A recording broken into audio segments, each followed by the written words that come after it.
Praise the Lord. ஆண்டவரும் அருமை இரட்சகருமாகிய இயேசு கிறிஸ்துவின் நாமத்தில் நான் உங்களை வாழ்த்துகிறேன். மறுபடியுமாக கர்த்தருடைய பரிசுத்தம் உள்ள சன்னிதானத்திலிருந்து கர்த்தருடைய பரிசுத்தமான வார்த்தைகள் மூலமாய் உங்களை சந்திப்பது மிகுந்த மகிழ்ச்சி.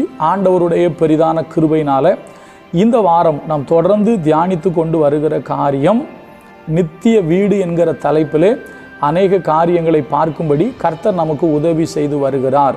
ஆண்டவருடைய கிருபையினால நேற்றைய தினத்திலே நித்திய வீட்டுக்குள் யார் பிரவேசிப்பார்கள், அதாவது அநீதியான உலக பொருட்களினாலே சிநேகிதரை சம்பாதிப்பவர்கள் நித்திய வீடுகளில் ஏற்றுக்கொள்ளப்படுவார்கள் என்பதை நம்ம நேற்று பார்த்தோம். இன்றைக்கு இயேசு கிறிஸ்து சொன்ன இன்னொரு உவமானத்திலிருந்து இன்னொரு விஷயத்தை நம்ம கற்றுக்கொள்வோம். அங்கேயும் வீட்டினுடைய கதவு அடைக்கப்படுவதை இயேசு சொல்கிறார். ஏன்னா நீங்கள் நித்திய வீட்டுக்குள் பிரவேசிக்கிறவங்களா இருக்கணும். நித்திய வீட்டுக்குள் பிரவேசிக்க முடியாதவர்களாக நீங்களும் நானும் இருந்துவிடக்கூடாது. கர்த்தர் நமக்கு அதற்கு உதவி செய்வாராக. அப்போ நீங்கள் நல்லா கவனிங்க, நித்திய வீட்டுக்குள் நாம் பிரவேசிக்க வேண்டும். இப்போ வாசிக்கிறோம் பாருங்க, லூக்கா 13வது அதிகாரத்தில் இயேசு கிறிஸ்து சொன்ன ஒரு வார்த்தையை பார்க்கலாம். லூக்கா 13 அதில் 24, 25 என சேர்த்து வாசிக்கிறேன். இடுக்கமான வாசல் வழியாய் உட்பிரவேசிக்க பிரயாசப்படுங்கள். அநேகர் உட்பிரவேசிக்க வகை தேடினாலும் அவர்களாலே கூடாமற் போகும் என்று உங்களுக்கு சொல்லுகிறேன். வீட்டு எஜமான் எழுந்து கதவை பூட்டின பின்பு, வீட்டு எஜமான் எழுந்து கதவை பூட்டின, பாருங்க எப்படி, வீட்டு எஜமான், வீட்டுக்கு சொந்தக்காரி எழுந்து கதவை பூட்டிட்டாருன்னா கதவை திறக்கவே முடியாது. எப்படி? வீட்டு எஜமான் எழுந்து கதவை பூட்டின பின்பு நீங்கள் வெளியே நின்று ஆண்டவரே ஆண்டவரே எங்களுக்கு திறக்க வேண்டும் என்று சொல்லி கதவை தட்டும்போது அவர் பிரதியுத்தரமாக நீங்கள் எவ்விடத்தாரோ உங்களை அறியேன் என்று உங்களுக்கு சொல்லுவார்.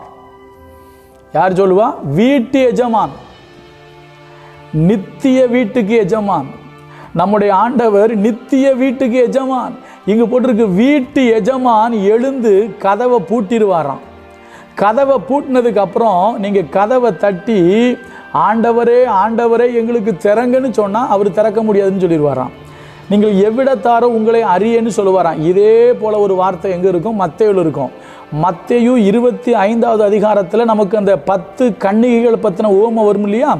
அதில் மணவாளன் வந்த பின்பு என்ன பண்ணுவாங்க? வீடு மணவாளன் வந்துடுவார், கதவு பூட்டப்பட்டுரும். கதவு பூட்டப்பட்ட உடனே இந்த எண்ணெய் வாங்க போயிருப்பாங்கள்ல, அவங்க திரும்பி வந்து கதவை தட்டுவாங்களாம். ஆண்டவரே ஆண்டவரே எங்களுக்கு திறக்க வேண்டும் என்று சொன்ன பொழுது அவர் சொல்லுவாராம், நீங்கள் எவ்விடத்தாரோ நான் உங்களை அறியேன். அதே போல் இங்கு ஒரு வார்த்தை வருது, வீட்டு எஜமானி எழுந்து கதவை பூட்டின பின்பு வெளியே நின்று கதவை தட்டுகிற மனுஷனா நீங்கள் இருந்துடாதீங்க. அப்போ அவர் என்ன சொல்கிறார்? அப்போ யார் இப்போ வெளியே நின்று கதவை தட்டுவா அப்படின்னு கேட்டிங்கன்னா 2 பேரை சொல்கிறாரு. ஒன்று இடுக்கமான வாசல் வழியாய் பிரவேசிப்பவர்கள், இன்னொன்று விசாலமான வழியிலே, அதாவது ரொம்ப பெரிய வழியில். நீங்கள் பார்த்தீங்கன்னா போட்டிருக்கு, இடுக்கமான வாசல் வழியாய் உட்பிரவேசிக்க பிரயாசப்படுங்கள். அநேகர் உட்பிரவேசிக்க வகை தேடினாலும் அவர்களால் கூடாமற் போகும் என்று உங்களுக்கு சொல்கிறேன். இதே வார்த்தை மத்தேயுல வரும். அங்கே போட்டிருக்கோம், அதாவது கேட்டுக்கு போகிற வழி விசாலமாக இருக்குமா, ஆனால் ஜீவனுக்கு போகிற வழி இடுக்கமாக இருக்கும். இடுக்கமான வாசல்.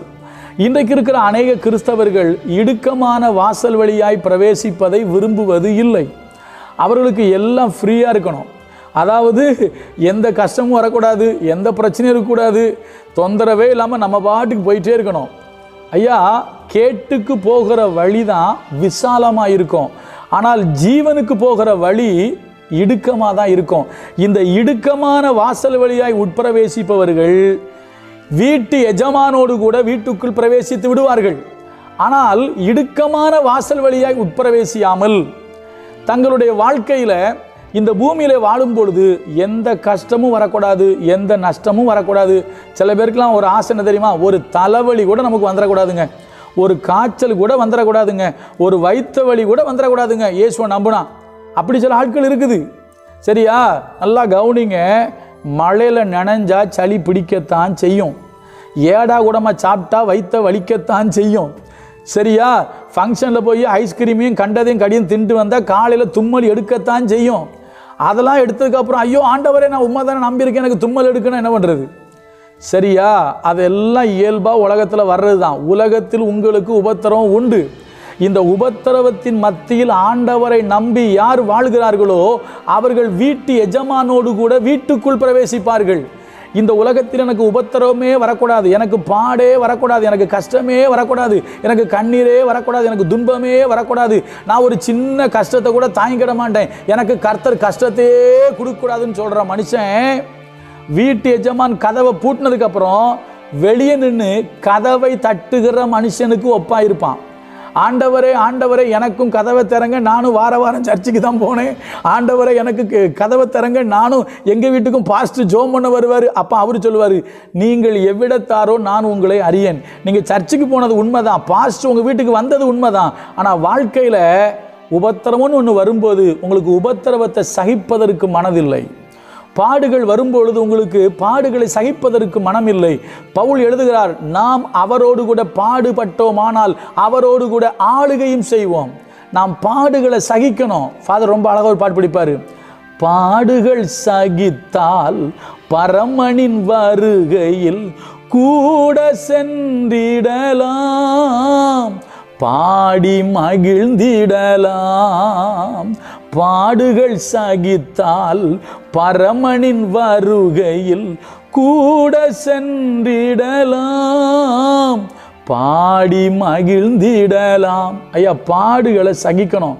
வெளிப்படுத்தல் சொல்லுது, நீ படப்போகிற பாடுகளை குறித்து எவ்வளவும் பயப்படாத.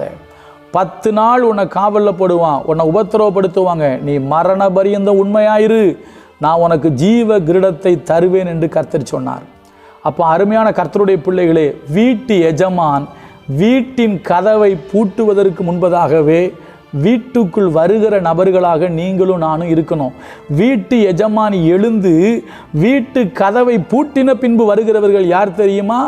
இடுக்கமான வாசல் வழியாய் பிரவேசிப்பதற்கு மனதில்லாதவர்கள், வாழ்க்கையில் சின்ன சின்ன கஷ்டங்களை கூட கர்த்தருக்காக சில பாடுகளை கூட சகிக்க மனமில்லாதவர்கள். அவர்கள் கதவு பூட்டின பின்பு வந்து நிற்பார்கள்.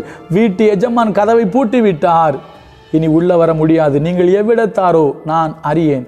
நோவாவை பேழைக்குள் விட்டு கர்த்தர் கதவை அடைத்தார். அதே போல மணவாளன் வரும்பொழுது, மணவாளன் வந்த பின்பு ஆயத்தமாக இருந்தவர்கள் வீட்டுக்குள் பிரவேசித்து விட்டார்கள், கதவு அடைக்கப்பட்டது. இங்கு சொல்லப்பட்டிருக்கிறது, இடுக்கமான வாசல் வழியாக உட்பிரவேசிப்பவர்கள் உள்ளே பிரவேசித்து விடுவார்கள், கதவு அடைக்கப்பட்டு விடும். கதவு அடைக்கப்பட்ட பின்பு வெளியே நின்று கதறுகிற மனிதர்களாக நீங்களும் நானும் இருந்து விடக்கூடாது. அப்படி கதறுகிற மனிதர்களாக இல்லாமல் கதவு திறந்திருக்கும் போதே வீட்டு எஜமானோடு வீட்டுக்குள் பிரவேசிக்க வேண்டும் என்று சொன்னால், இந்த பூமியில் வாழும் பொழுது இடுக்கமான வாசல் வழியாய் உட்பிரவேசியுங்கள். பாடுகளை சகித்து, கஷ்டங்களை சகித்து, உபத்திரவங்களை சகித்து பொறுமையோடு நமக்கு நியமித்திருக்கிற ஓட்டத்தில் ஓடணும். அப்படின்னா வீட்டு எஜமானோடு கூட நித்திய வீட்டுக்குள் பிரவேசிப்போம். கர்த்தர் நல்லவர், அவர் கிருபை நம்மில் என்றும் உள்ளது. நாளைக்கு இன்னொரு வீட்டுக்குள்ளே யார் பிரவேசித்தா யார் பிரவேசிக்க மாட்டேன்னு சொன்னாங்கிறத சொல்கிறேன். கர்த்தர் நல்லவர், அவர் கிருபை நம்மில் என்றும் உள்ளது. God bless you.